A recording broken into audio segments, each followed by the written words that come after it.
Whoa, where am I?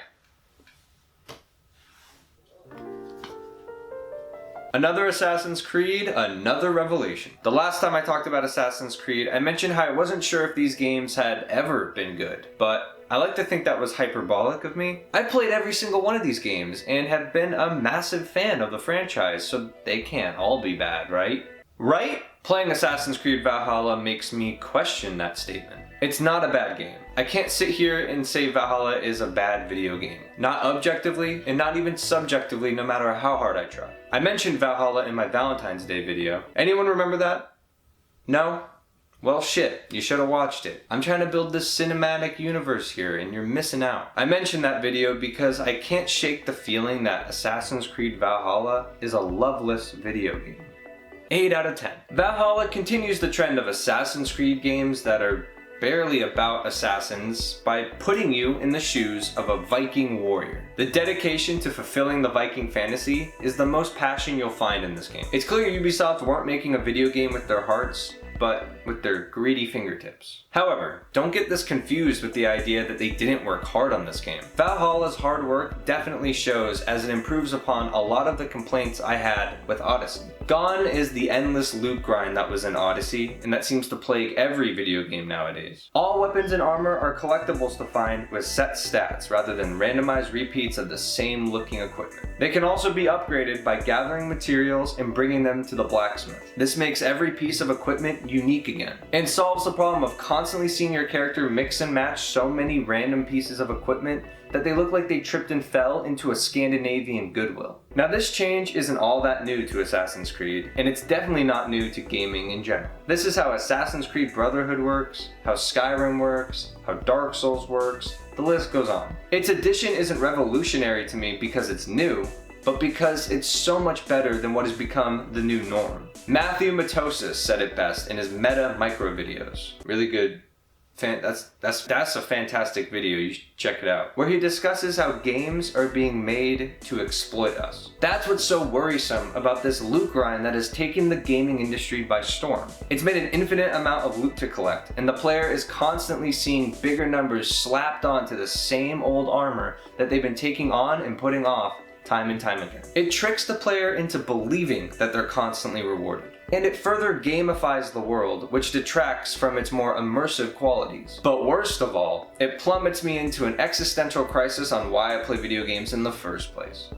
What's the point of it all? I don't need that right now, Ubisoft, I don't need it. It shows just how pointless this whole loot grind system really is when games like Marvel's Avengers comes out and gives you a button that automatically equips the best armor for you. When armor has no meaning beyond big number, it turns swapping out your equipment into mindless busywork. And that's not player choice. You aren't making tough decisions on what armor is best for you. The game tells you what armor is best for you. Can you tell I'm glad Valhalla has removed this system? In Valhalla, each armor set comes with their own unique perk that's tailored to a specific playstyle. This calls for real player choice because the player actually has to decide on what armor is going to be best for their archery build, or their warrior build, or their stealth build, or whatever build they want to make. It's a more satisfying system that incentivizes exploration over grinding, and doesn't give off the vibe that the game is milking you dry. The open world is another area where Valhalla excels at compared to Odyssey. Valhalla might be just as overstuffed with content, but its structure towards exploration makes it much more manageable. This game splits its side content into 3 categories: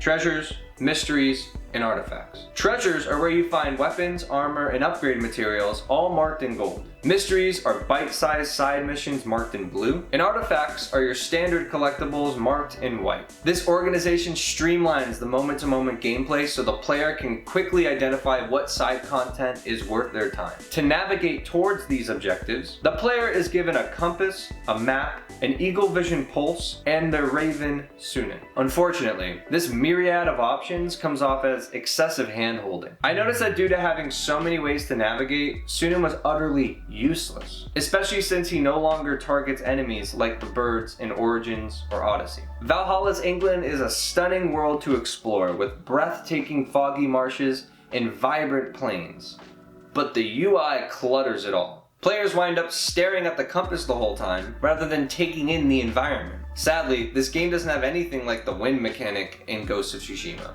They should have done better. To remedy this, I recommend people go into the settings and turn off the compass and the quest log. This frees up space on the screen, turns Sunan actually useful again, and gets the player to focus on the environment, which all adds up to make exploration much more liberating. The mysteries in Valhalla also capitalize on this liberating sense of exploration. Mysteries may be the side quests of this game, but they're definitely not treated like your traditional side quest. When you come across a mystery, they don't add it to your quest log, and there's not even an objective marker. It's all about paying attention and listening to what the person wants from you. This is a nice change of pace from your traditional open world game that relies on objective markers to tell the player exactly what to do. Valhalla is treating the player with respect here, instead of treating them like a child. However, don't let any of this fool you. These mysteries may be open, but they're never as open-ended as they seem. It becomes a massive waste of opportunity when you realize most of these mysteries only have one solution. For example, there's a mystery involving a leader of a nudist colony who's angry at his supporters for not being nude enough. Yes, these are the kinds of side stories you encounter. He wants you to go steal their clothes to get back at them. When you reach the nudists swimming in the lake, they mention their side of the story, implying that the nudist leader gone a little too far with this whole nudist colony thing. Since there were no objective markers, I thought maybe I could side with the rest of the group and then turn on the leader. Maybe I'd get naked and swim with them for a laugh. Or maybe not steal their clothes and confront the leader on his overbearing decisions in hopes that he'd listen. But none of those are possible. He told me to steal those clothes, so that's the only thing I can do to complete the quest. So I steal them, the quest ends, and I get my XP. It would have been so rewarding to feel in control of these situations without quest markers telling me what my options were. I let my imagination run wild, and I was punished for it. These mysteries are more about the illusion of freedom rather than true freedom. Nonetheless, the vignettes told in these mysteries are still fun distractions from the main story. While the mysteries are mostly wacky, comedic affairs, the main plot is a dark and brutal Viking story. Valhalla introduces you to its lengthy Viking drama through the eyes of Eivor, whose story revolves around his relationship with his brother as they ride to England together to try to claim their own land and make a name for themselves. But before they set sail, Eivor learns of his destiny to betray his own brother. This personal relationship between siblings and Eivor's struggle to understand his own destiny is what draws the player into the plot.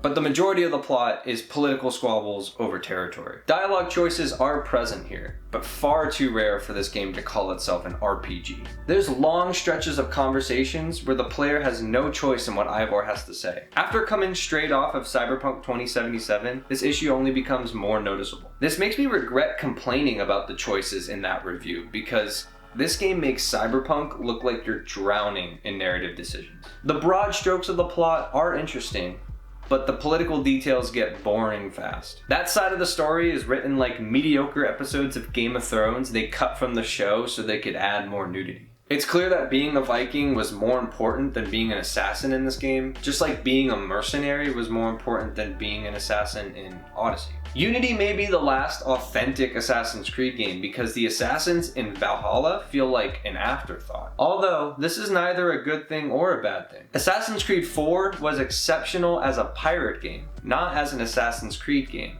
And it's one of the best in the series because of it. Going for the Viking simulator is an exciting choice, and there are changes made to enhance that experience. This is the first Assassin's Creed game to add gore and dismemberment during fights. The combat is almost exactly the same as Odyssey, but just adding this one change makes it infinitely more amusing. It reminds me of when Shadow of Mordor added dismemberment to the pre-existing Batman Arkham combat, and how the action felt more pleasurable for it. I'm slowly realizing how sadistic this makes me sound, but the gore helps distinguish the game's tone from the rest of the Assassin's Creed series and fits with the brutal history of Vikings. The inclusion of raiding with your crew is another way to simulate the Viking experience. Raiding villages is the Viking equivalent of boarding ships in Assassin's Creed 4. Blowing the horn as you and your entire crew invade onto the village shores together is a spectacle to behold. Just like watching your crew swing onto the enemy's burning ship in Black Flag, it never gets old. Unfortunately, it doesn't add any new mechanics to the series or give the player dynamic options like boarding ships did in Assassin's Creed 4. In Valhalla, raiding a village really boils down to killing all the enemies in an area and taking their resources, which is the thing you do all the time in this game, in every game. in all these games. You could say boarding ships in Black Flag is also just kill all the enemies, but the difference there is that boarding ships came with diverse gameplay benefits. You had to choose between taking their resources, repairing your ship, or adopting their crew as your own. This added layers to boarding ships that kept it engaging and worthwhile. The objectives would even change depending on the difficulty of the ship you boarded. By comparison, those Viking raids are one note. The worst part is I can't even complain too much about it because killing everybody and taking their resources is just what Vikings did. I guess they are historically one note. This extensive comparison leads into a bigger problem I have with the Assassin's Creed franchise. These new games aren't that different from the old. There are fans who swore off the Assassin's Creed franchise once it went RPG, demanding that they get the old Assassin's Creed back. Have they even played these games? It's the same old mix of stealth, action set pieces, synchronization points, collectibles, and checkbox-based gameplay loops that the series has had since Assassin's Creed 2. Assassin's Creed has been singing the same song for over 10 years now. They just keep finding more ways to disguise it. Nothing they add is ever new to the industry, it's just more stuff to have in the game. If you don't believe me, look at how the entire structure of Origins, working your way through a list of targets, is just another side activity in Valhalla and Odyssey. Or how the mercenaries in Odyssey are a lesser version of the Nemesis system in Shadow of Mordor. Every aspect of the Assassin's Creed games, you can find another game that does it better. Even other Assassin's Creed games. I remember loving Assassin's Creed Origins when it first came out, calling it a lesser Witcher 3 as a compliment. Now I can't help but look at Valhalla and see it as a lesser Ghost of Tsushima, or a lesser Shadow of Mordor, or a lesser Cyberpunk 2077, and none of that is a compliment. The Assassin's Creed series no longer excels at anything, it's only good at everything. It has become gaming's buffet. Massive games with tons of stuff to chew on, created from every likable gameplay mechanic in the industry. The food isn't the best food by any means, but it'll definitely fill you up. Odyssey's massive portion size is what lost me, and now Valhalla is losing me due to its blandness. It just needs more spice. If you want a gourmet meal handcrafted by 5-star chefs, look no further than Rockstar, Naughty Dog, or Insomniac Games. Now those restaurants make their food with love. Your special has now become not very special. Why is that? Not good enough! Get out! You're not good enough! Piss off!